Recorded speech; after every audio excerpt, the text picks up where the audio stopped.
सर्वेभ्यो दर्शकेभ्यः मम नमस्कारः। एजुक्राफ्ट classes YouTube चैनले सर्वेषां दर्शकानाम् आत्मानं हार्दिकं स्वागतमस्तु।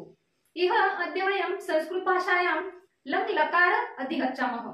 म्हणजे आज आपण व्हिडिओमध्ये काय पाहणार आहोत तर संस्कृत भाषेतील दुसरा काळ म्हणजे लंग लकार पाहणार आहोत। लंग लकार म्हणजे काय तर ते भूतकाळ। लंग लकार म्हणजे भूतकाळ। भूतकाळ म्हणजे काय घडून गेलेली क्रिया, होता, होती, होते अशा पद्धतीने जो काही इथे शेवटचे क्रियापद बदललं की काळ बदलतो, काळ बदलला की क्रियापद बदलतं। सबस्क्राइब केलं नसेल ना तर प्लीज सबस्क्राइब करून घ्या आणि हा व्हिडिओ पूर्ण पहा।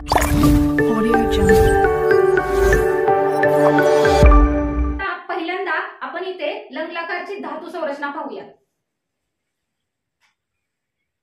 पहिल्यांदा आहे पुरुष। पुरुष मध्ये एक वचन,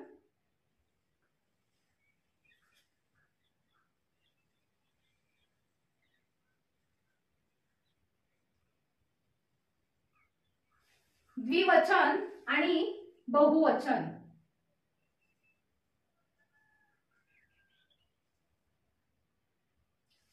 एक वचन, द्विवचन आणि बहुवचन। आता पुढे आपण पुरुष मध्ये प्रथम पुरुष, मध्यम पुरुष आणि उत्तम पुरुष हे लट लकार मध्ये ज्याप्रमाणे आहेत ना त्याचप्रमाणे इथे लंग लकार मध्ये सुद्धा इथे तशाच पद्धतीने तीन प्रकारचे पुरुष आहेत।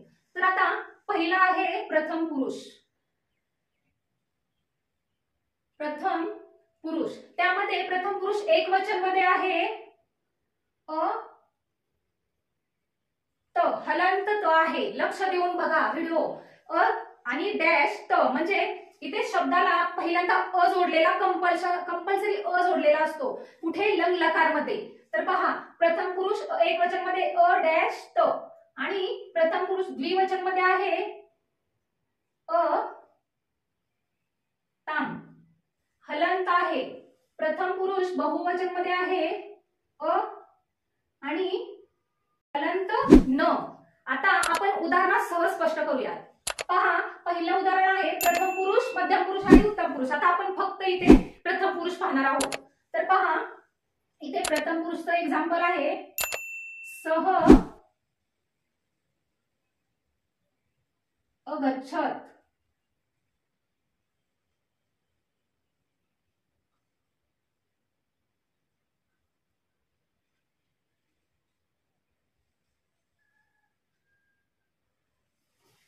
सह अगच्छत म्हणजे सह म्हणजे तो, एकच जण आहे तो सह अगच्छत। अगच्छत म्हणजे गच्छत म्हणजे जाणे, गेलेला आहे, एक जण गेलेला आहे, तो गेला म्हणजे क्रिया घडून गेलेली आहे। एक वचन म्हणजे एकटाच। तर पुढे आहे प्रथम पुरुष द्विवचन मध्ये आहे इथे अ ताम म्हणजे मध्ये क्रियापद येणार आहे, इथे क्रियापद आहे। तर पहा तौ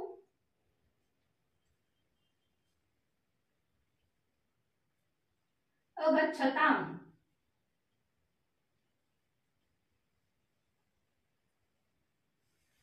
तौ अगच्छताम म्हणजे काय तर द्विवचन म्हणजे दोघे जण आहेत, एक आणि दोन, दोनापेक्षा जास्त नाही। द्विवचन मध्ये फक्त दोन म्हणजे तौ म्हणजे ते दोघे गेले आहेत किंवा गेलेत, ते दोघे गेले अशा पद्धतीने हा तौ अगच्छताम हे द्विवचन मध्ये येतं। प्रथम पुरुष बहुवचन मध्ये आहे ते अगच्छन।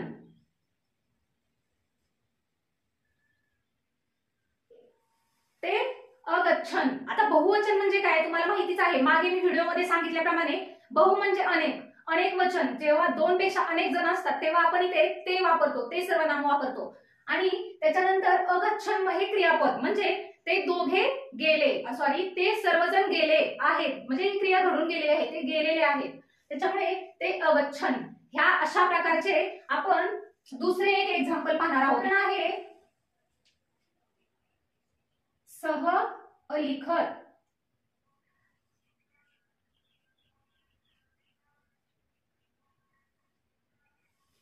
म्हणजे अलिखत म्हणजे लिहिणे, लिखत म्हणजे लिहिणे। तर तो लिहित होता, त्यांनी लिहिण्याची क्रिया केलेली आहे, केलेली होती म्हणजे सह सह अलिखत म्हणजे प्रथम पुरुष एक वचन मध्ये हे धातू संरचनामध्ये आपण उदाहरण घेतलेलं आहे। त्या पद्धतीने पुढे प्रथम पुरुष द्विवचन मध्ये आहे तौ अलिखताम.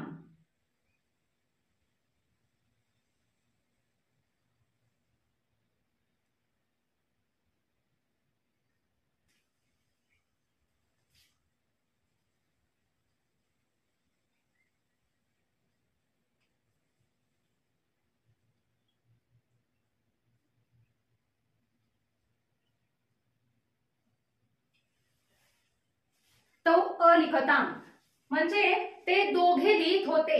लिखताम म्हणजे इथे अ आणि लिखताम, तौ अलिखताम म्हणजे दोघे जण लिहित होते. तसेच पुढे आहे प्रथम पुरुष बहुवचन, ते अलिखतन.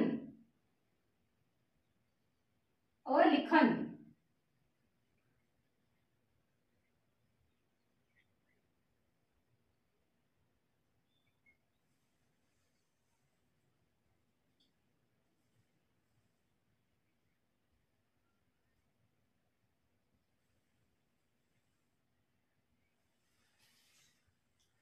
ते अलिखन म्हणजे ते सर्वजण लिहित होते. भरपूर जण आहेत, बहुवचन आहे, त्यामुळे आपण ते अलिखन असे एक्झाम्पल घेतलेले आहे. असे भरपूर सारे आपण एक्झाम्पल्स घेऊ शकतो, उदाहरणे घेऊ शकतो. तर हा व्हिडिओ तुम्हाला कसा वाटला ते तुम्ही नक्की सांगा. पुढे आपण मध्यम पुरुष पाहणार आहोत. तोपर्यंत धन्यवाद.